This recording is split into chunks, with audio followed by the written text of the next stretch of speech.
pop up the questions in your mind that at least you can talk about the features, the philosophy, or the entity.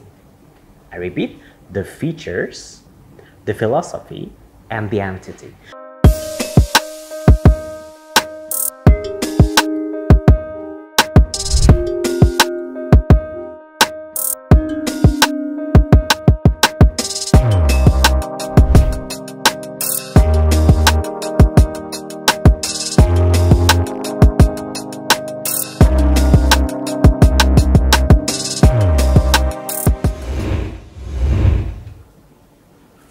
Hello, welcome back with me Suprayogi in academic presentation class. Alright, so in these editions we are going to discuss more about argumentation building for academic speaking. Argumentation building for the academic speaking. So the objective of this session is that you will be able to explain the types of the argumentation development, and number two, you are able to do mind mapping of an arguments. Okay, to begin with, usually when we have the class of English for academic purposes, the challenges that we have is that we usually discuss for impromptu topics or the topics that is pop up suddenly, and it only requires limited time to discuss or even to brainstorm. Alright, during the class sessions of academic presentations, you guys, our students, usually face the problems in impromptu questions and discussions because the students cannot talk longer or cannot talk with diverse perspective. This results into very limited time for them to speak up.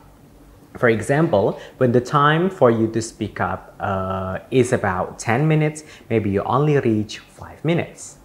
It's because that maybe you don't have any discussions to handle that questions or discussion topic. So today we are going to discuss this one by one. Alright, so let's take a look at some IELTS topics that usually we have for our brainstorming sections. Usually the IELTS topics, whether it is in part 1, 2, and 3, covers the topic about housing and then animals, business, and then public figures, family life, media and informations, and then performance like arts, and then technology and communications. And then IELTS topic also discuss abstract concept. For example, the concept of thinking, the concept of apologizing, the concept of motivating. And then we also talk about life problems like conflicts, challenges, leadership, and many more. But there's also the light topics that I think everyone can handle, like food and health and life experience. Alright, so what is actually the argumentation buildings in this context that we want to talk about? Number one, that argumentation building for academic speaking actually does not only require the skills of your fluency and then your grammars, the vocabulary, but we also talk about concept. Like the topic that I've discussed earlier about IELTS topics are actually the topics that we are already familiar with, but maybe we rarely discuss further about that one. Alright, so in this lessons of argumentation building, I'd like to tell you several perspectives that we can have when we have the topics to discuss. So this argumentation buildings actually does not only useful for the context of speaking, but also for your writing later. Because sometimes in writing, you have what we call as writing blocks, or you get confused what to do, what idea should be developed, and etc. So as the speaking context, that we sometimes have the speaking blocks that maybe we have the vocabulary, maybe our English is better from the previous semester or the previous year, but we don't know anything about issue around us, so that you don't have the material to talk about. All right, so let's talk about the first topics about anatomy of things. Anatomy of things. When we talk about anatomy, we talk about parts or things that we can discuss further inside of that context. So when you got the topic, for example, about family and then about food, then pop up the questions in your mind that at least you can talk about the features, the philosophy, or the entity. I repeat, the features, the philosophy, and the entity. So ask yourself about what are the features of that things, and then what are the philosophy of that things, and why is the entity important, for example. So let's take a look at the real example. When you got the topic about mass media, right? When you talk about mass media, maybe you get confused about what to say, like what kind of media is that? But at first, you can take the perspective about anatomy of things. Start with the first question. What are the features of mass media? And then what are the philosophy of mass media? And why mass media important? So for example, the answer is like this. The feature of mass media is that mass media has the features of the broadcasting channels, like it is through the televisions and then social media or newspaper, magazines, and etc. Or another features of the mass media is that they have a journalist or the content maker and also editor and publisher. And mass media in this context can be online mass media or offline mass media. Okay, and then number two, let's talk about the philosophy. For example, philosophy of mass media. Mass media is actually the platform to spread the information, platform to report the information that does not only exist in our area, but also some other parts of the world. Second philosophy that mass media is important in relations to democracy, because mass media shows people's voice. For example, there is a rubric or sections in mass media about opinions, about people's voice. Then you can shout out the perspective that you have or the complaint that you have, so that government can read and take it into considerations of your voice. So that's why we can say that mass media is a part of the pillar of the democracy, for example. Then mass media also play very important roles for a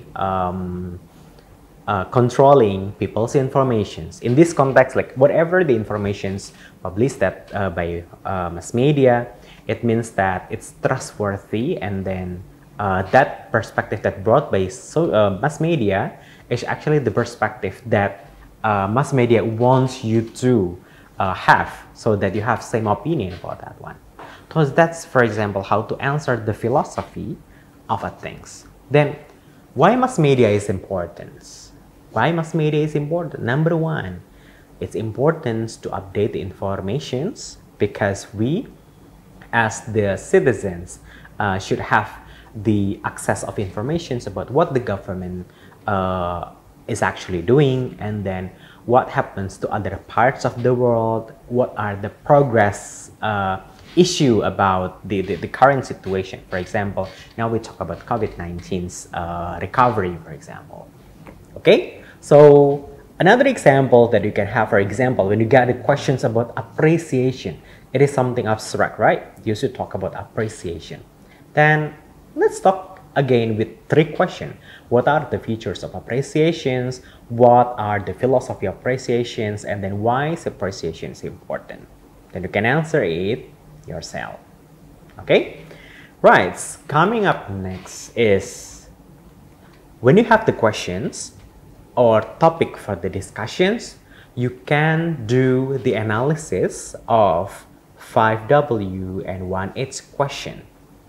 So when you talk about one topic about mass media, for example, or you can talk about public transport or animal extinctions even, then you can ask who, what, when, where, why, and how. Okay, let's take a look at the example. For example, you get a topic about public transport. Then let's think about who. So who used that public transport? Maybe your family, like your sister, or anyone who do not have a private car, for example. And then what public transportation? For example, we talk about train, we talk about a bus, we can talk about airplanes, and many more. And then when? Discuss the time when you have a specific time of using the transportation. For example, year-end holiday, and where to your destination. And then you ask why public transportation important, or why public transportation is good, and how you can tell about your experience in doing that. Now, for example, in the context of IELTS, usually that you're given a topic about tell your experience using public transport, or tell someone's experience using public transport. You can say that several years ago, or in last year-end holiday, I took the train with my sister. So I took the train to Solo, and then you tell that it is very exciting, and then you tell your experience from departure station to arrival stations, for example. Okay, so at least you have this 5W and 1H questions, and then you can develop that into, let's say, 5 minutes topics or talks, and then everything's better than the previous one. You don't have any ideas. Okay, second example. For example, I give you the context of the animal extinction.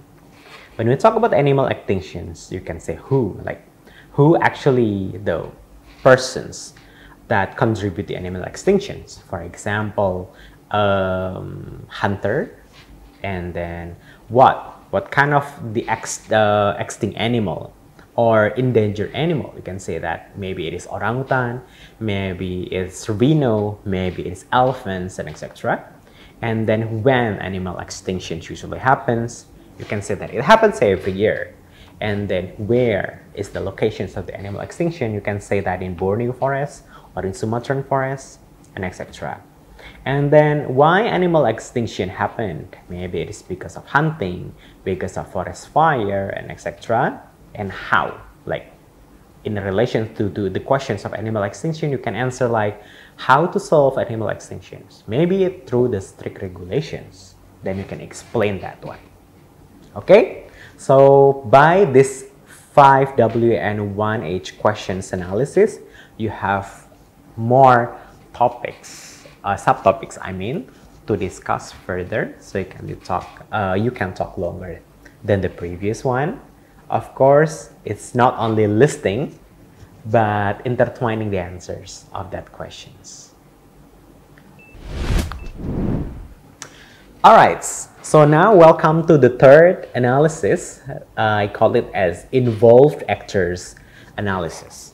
So involved actors analysis means that you try to analyze one issue by understanding who are the actors contributes to that issue. For example, usually we can talk about governments, like you have to tell specifically which part of governments. And then we talk about society, which part of the society, like how many layers of society, like is it middle class society, like upper class society, or lower class society. And then you can talk about society in the perspective of a majority of the society or the minority of the society. You can also talk about whether it is like common citizens or privileged citizens. Yeah, so you can talk about even diverse perspective from society.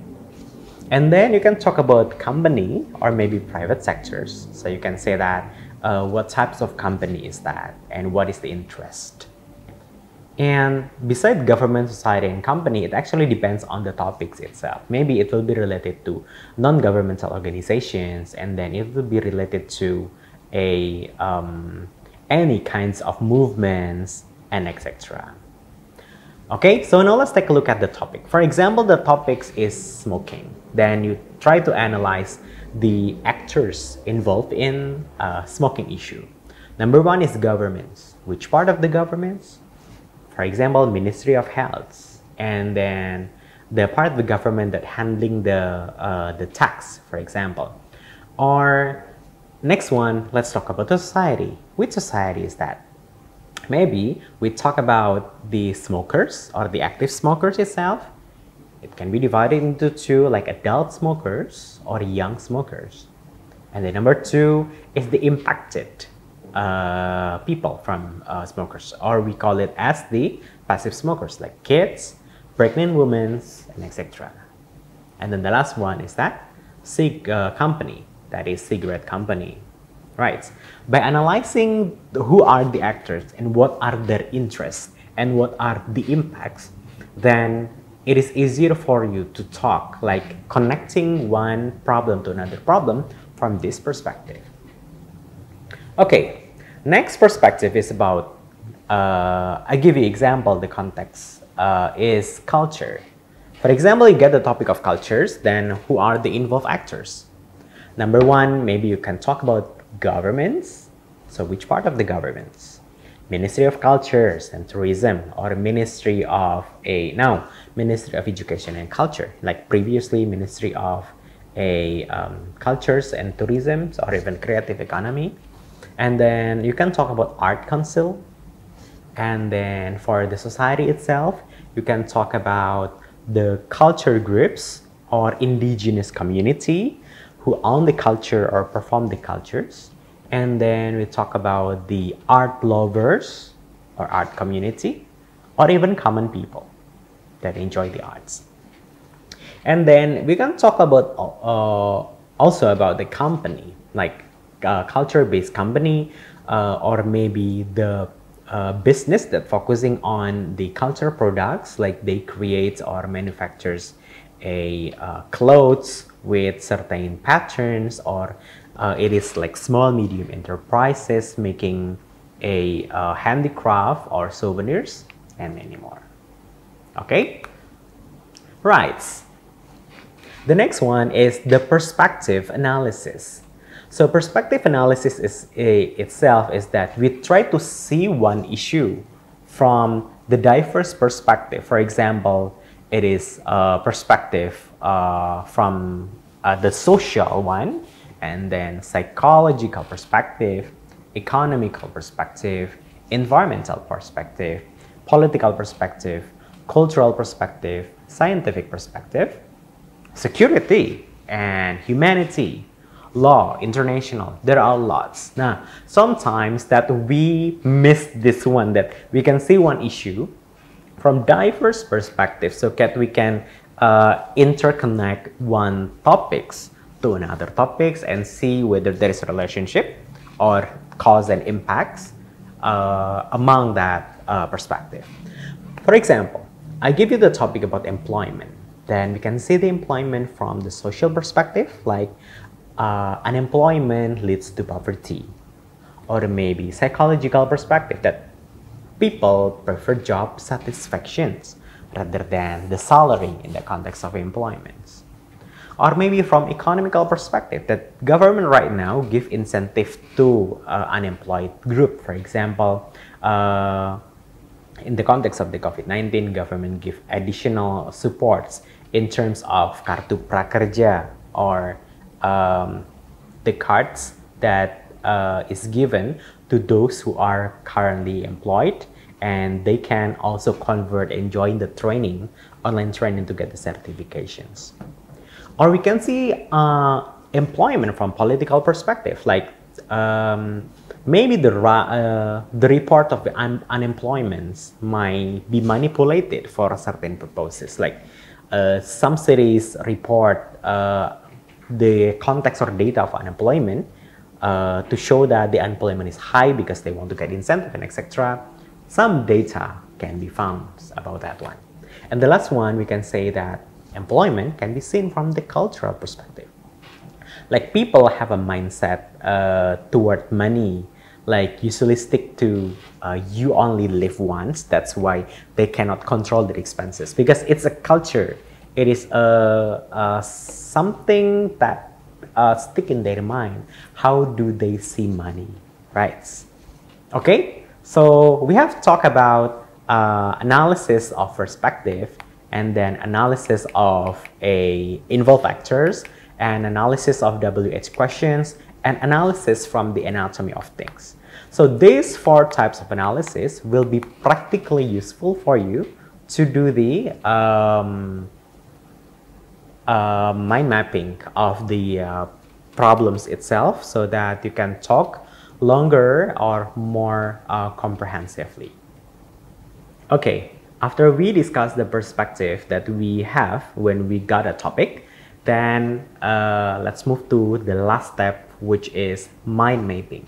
So mind mapping, in a simple word, is that you try to break down one topic into specific subtopics, so that you can explore more about the relations to one another.